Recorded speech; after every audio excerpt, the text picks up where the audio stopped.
I wanted to first start out by saying something about this wonderful collaborative, the nature of this network.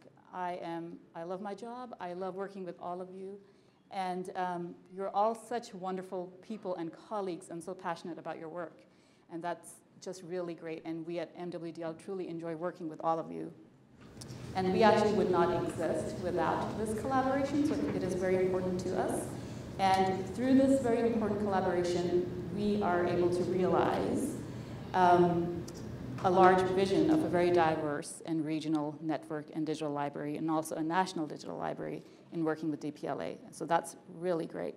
And we are not able to do this on our own. So all of you are our family, an extension of us. And if you can see yourself here, I mean, I tried to get as many people in here last year, but same shirt. It's the MWDL conference shirt, so all right. So I created some bullet points to share to provide an overview of what happened in 2018 and then, you know, whatever part of 2019 so far. It's a roundup. So we've had information booths and exhibits at 9 different conferences, and these information booths are very helpful. They are organized by Catherine McIntyre. She's been really great at keeping track of upcoming local conferences in the area, and we go and promote MWDL, and it really makes a significant difference in the kind of traffic that we get in our collections. It helps with the visibility. We had about 2,300 visits at these information booths during this timeline, so that's been great, and we've had a lot of questions following these booth setups. We have also been busy presenting. Notable presentations from this timeline include DLF, SEMA, DPLA Fest, ULA, and Code for Lib. We've had some promotional interviews with a local family history blog site. We've had a brief television appearance on KUED. We interviewed with an IMLS class at Emporia State University, so we were able to engage with some future librarians, and that was really wonderful. We have also been very busy writing blog posts, and that's actually really Keegan Dome, and I don't know if he's here right now. Oh, there he is in the back. He's an excellent writer, and he makes sure to keep our blog updated with, you know, new collections that are coming in or happenings around the hub. So we have had almost 3 dozen blog posts during this time, which is really a great writing. But we also try to be very fair and cycle through our partner collections as we promote this content. A few of my favorite blog posts, if you haven't actually been there, are the roundup summary of the 2018 events at MWDL, as well as one highlighting the pop culture in MWDL. There's a really cool reference to the Bear Lake Monster, which I really found interesting. The image shown on the bottom right-hand corner is a word cloud that was also generated by Keegan Dome. And it shows the top 25 search terms on mwdl.org during 2018. So it's a really good visual reference of the type of research that our users are doing and their research interests. So all of these efforts do take time, and they may seem trivial, but they actually make a big difference in getting our collections noticed on a national scale. So content, and Teresa's going to talk more about it, but last year we also went platinum, and this is a fictitious platinum record that was given to us by Keegan. So we have over 1 million records right now, collections over 700, 80 partners in Utah, Nevada, Idaho, Oregon, Wyoming, and Hawaii, and maybe Teresa's going to mention that, but DPLA, the only content from Hawaii that DPLA has is through the MWDL network, and we are always hoping that they'd give us more, so we're waiting on that. So we really try to keep engaged with our partners, and I know we get really busy with administrative tasks, and sometimes, you know, we don't think to be a little bit more proactive, but we do try our very best to keep engaged with the community. We connect throughout the year, but also formally through biannual meetings.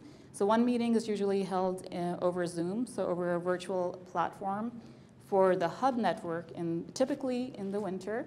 And then we're starting to have these summer conferences, and it's really nice to actually get that face-to-face interaction with the community and the network and the hub. And in these two-day conferences, the first day is open just to the hub network, but the second day is open to the hub as well as the larger community. So whenever you see the announcements go out for the conferences, please let anyone around the community who may be interested in learning about digitization best practices, the future of digital libraries, learning more about workflows, and thinking about future strategic plans and how to get started with digitization. Just encourage them to attend these conferences. We don't have any registration, and we get to hear from all of our great partners who are very talented. So partner engagement, we have working groups in the form of task forces. They also meet throughout the year. And since we are a very lean organization, it's myself and then Teresa, our metadata librarian. We have Keegan Dome and Andrew Ho. He's our software developer. Keegan is a metadata assistant and also does outreach and promotion. So we're a team of 2 full-time and 2 part-time. And because of that, trying to see, I think where I left off. We think of you as an extension of our team. So anytime that you do promotion on our behalf, or if you're going to a conference and you hand out a flyer, or you just let people know about us, or if you do the work, great work in the task forces, we really do appreciate that.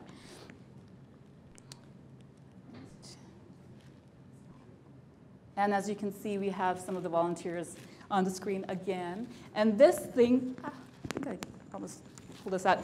So this image was actually provided to us by a local volunteer. He also teaches some classes in the business school. And there's an image on the right-hand side taken from the DHA classified photograph collection. He went back to the same place, current day, and he merged the two. And we posted this on the MWDL Facebook page. We got a ton of likes. Then it was picked up by the Marriott Library Facebook page, a ton of likes. And then the University of Utah picked this up. So our statistics were through the roof for the DHA collections that month, which is kind of interesting. So these kinds of promotions actually really do make a difference and help.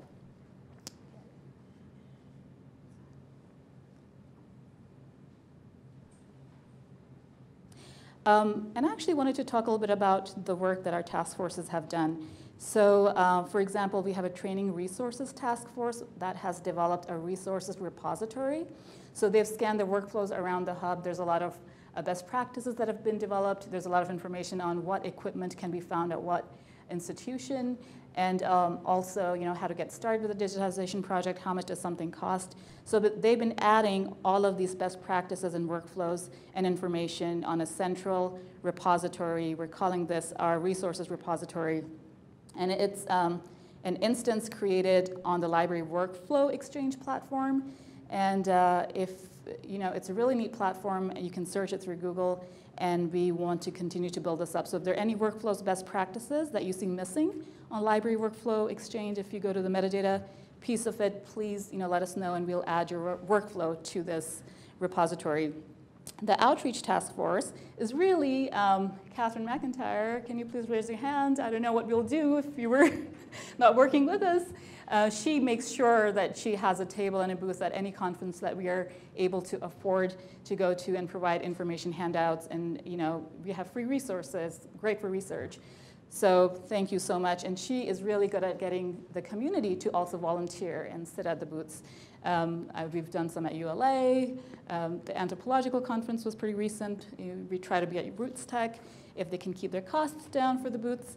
So that's been really, really helpful. And we have seen spikes in our collection visits after those booth visits, those information booth setups.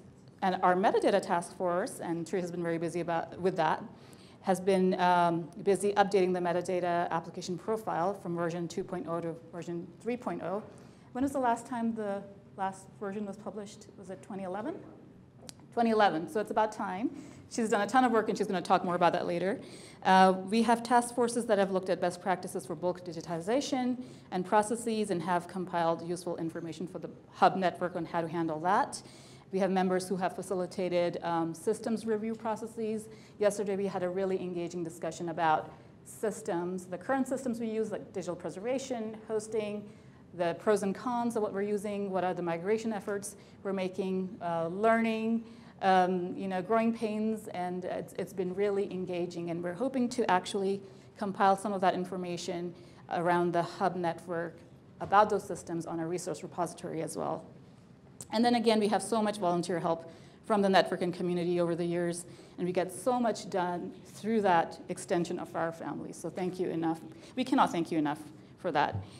All right, so MWDL and the DPLA hub network. So like DPLA, we also try to keep our partners informed. We provide monthly user reports to our hub network to show the kind of visibility our partner collections get through our portal. The report is sent by Andrew Ho, who's sitting in the back right now. And you should be receiving a report every month, and if you don't, then your contact for your hub should be receiving that, and you can let them know or ask them, or you can ask me directly, and we can make sure that we send you that report. We are currently at 17 member repositories, and this number is from the hub network, but we also have an extension through membership network through the collection partners group. So overall, we're around at 700 partners. Is it 70 partners? Sorry, 70 partners at 700 collections. We have also been in conversations with Arizona Memory Project, so I think they're looking to join us now. They used to be a member before we moved to the membership model, and now they're looking to come back and rejoin with us. MWDL and DPLA. So we are now into a 1.5-year-old membership structure with DPLA since they moved to their membership model. And Mountain West is scheduled on a quarterly ingest cycle with DPLA, and Teresa will talk more about that. Their newest ingest cycle is called Ingest 3, and DPLA's annual conference, DPLA Fest, was recently held in Chicago over 3 days, and Teresa and I both presented and attended. And if you're interested in the full program, lots of cool presentations. Here's the link, the very bottom. Right. So MWDL is also a member of the DPLA Network Council, and DPLA has small working groups that meet year-round also. And I'm a member of the Network Council, and Teresa sits on the metadata working group, and they do some great work. And we try to stay involved in discussions, panels, and presentations, and session facilitations at the DPLA member meetings, also through their Network Council meetings and through their working groups. So. But if there is any information that you don't see us providing to you, please let me know, and I can do a better job of keeping you better informed of what is going on. And that is why I also I'm trying to get John Bracken to attend these meetings every year, either virtually or in person, so that you can have that in-person connection or virtual connection with DPLA directly. All right.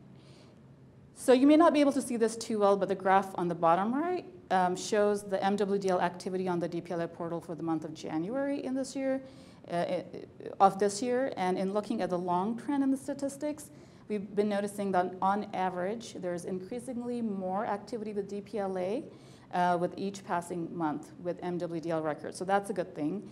And Teresa will talk more about the analytics dashboard in a little bit, but this dashboard also shows how DPLA has faceted their member content into different categories, so browse by topics and primary source sets. And the screenshot also shows that MWDL is contributing very heavily to the DPLA portal through their primary source sets and exhibits and digital exhibits, so that's a really good thing. And so, I guess the number that I was given when I was at DPLA Fest last year was that we were at 41 when I was looking through our stats as how much we're contributing to DPLA. But I guess the number that was given to me today was like the states it represents, so I need to get that clarified, and I'll get that information to you. But we are among the top 10 content contributors to DPLA, and the current total partners or states represented is 41, so we're not doing very bad right now. Also, in looking at numbers for the month of May, so if you look at the bottom left-hand, the statistics report card for DPLA, we had over 2,000 primary source set views. And interestingly, we have content in these primary source set views coming from most of our members, I think all of our members actually. So we have, when I was looking through the list, we had DHA collections there, University of Utah, including Eccles as well as Faust, USU, UVU, BYU, and also BYU Law. We have Oregon Digital in there, collections from Idaho, Weber State, Westminster, and UNR, UNLV, Utah State Archives, Gina's right there, and Salt Lake Community College. So I believe that we are really 100% represented, and that's pretty cool. In the primary source sets and exhibit side. Okay, so we have been live with our new website as of April of last year, and we did that migration. I think we had a presentation last year by John Wiggins. He was the software developer back then. We did this to be in compliance with Google's SEO requirements and also to be in compliance with mobile devices and the viewers there. And since then, we have received positive feedback from our users. I guess it's a good thing. I don't know. Sometimes we receive no feedback. We keep pushing for feedback. And I don't know what no feedback really means. Is it because people don't care? Or I guess you typically hear from people if they're really pleased or if they're really mad. That's what I've seen. So anyway, however, since we are 100% represented online, the look and feel of the portal is very important to us so that our users can have a good experience while they're looking for the content and they're finding things that they need easily. Therefore, we want to continue to develop and build out our website. So we're working on that. We're making comparisons with other DPLA hubs and making sure that we are either as good, we've incorporated those features, or if not, we need to start thinking about those. And actually, Andrew's working on the task list right now and making those comparisons. So I'm going to talk about this later on. I wanted to show this quickly. I think I only have 2 minutes left. So content promotion and visibility. I know you're really tired of me talking about this, but we're trying to test some methodology for visualizing our collection usage data to get a bird's eye view of how our collections are doing and what the usage stats look like in comparison to each of our hubs with each other, and also along, just a comparison over the months. And over here, we've chosen the graph for the BBC collection, Buffalo Bill Center, the visits from June, I believe, yes, 2018 to May of 2019. And it looks like we've had some spikes in different places. And I've been looking at what has been causing those spikes. We're really interested in when the graph drops, what's going on, why are people not using the collections, and when the graph spikes. So I noticed that there were some exhibits at the Buffalo Bill Center during March, but also yesterday, Catherine pointed out that that was around one of the conferences. I don't know if that was Roots Tech? Yes, Roots Tech. So again, conference promotion or any kind of promotion. Again, another bird's eye view. Now this is all of collections from all of our hubs. So again, over here, beginning of fall, this is where we do tabling and we talk to students and tell them about the great resources we have. And it looks like people actually do go. And then over here, it's like finals week is what we've discovered. It's like, okay, people are writing their research papers really quickly. And then when you see these spikes around, there seems to be a correlation with some of the conferences and when we do the direct promotion. So there you have it. What's the scale? Oh, it's 250, 300 views. It's not really, but people are coming in from different places also. All right, so how to get involved. If you want to get involved with MWDL or get even further involved with volunteering or projects or sit on a task force, you can find information on how to get involved page. We also, we've posted our policies and guidelines, what it takes to join the network, what it takes to actually harvest collections. We also have some promotional material. There are some printing guidelines on how to print if you're going to a conference and we're not able to be there. It'd be great if you can pass out the flyers. We can also mail you those postcards and bookmarks directly to you if you give us enough time. So this is a postcard image from UNR Battle Mountain. It was created by Keegan Dome. So we're giving some out today if you're interested in taking them. So thank you so much. I think I'm a little bit over time, as always.